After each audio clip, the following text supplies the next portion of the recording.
Welcome! Today we're going to learn how to connect your Brother machine to a mobile device using a wireless network. This video will cover multiple models and operating systems. Even though your machine may not match the model on the screen, the overall process will be the same. You will need to gather some information about your wireless network in order to connect your machine. You will need to know the SSID, or network name, of your router or access point. And you'll need to know your network key or password. The default settings for your router or access point can be found on the equipment label.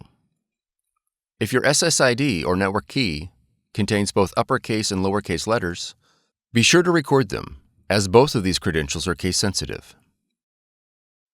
If you've set up a custom SSID and network password and cannot recall this information, please contact your router manufacturer. Setup cannot be accomplished without this information.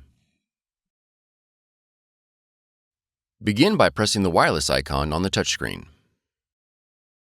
Select Find Wi-Fi Network.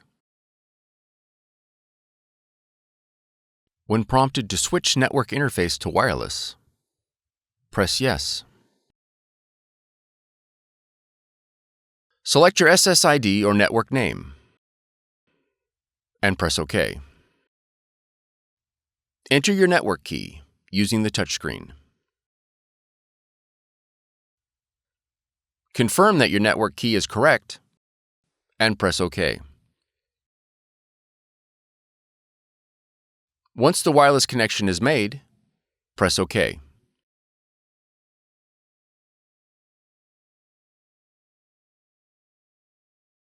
After the connection process is finished, you'll need to go to either the App Store or the Play Store and download the Brother Mobile Connect application in order to print and access other features of your machine from your mobile device.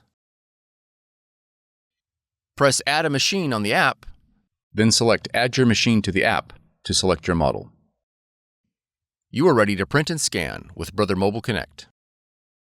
For more tutorials, FAQs, and videos, visit us at www.brother-usa.com.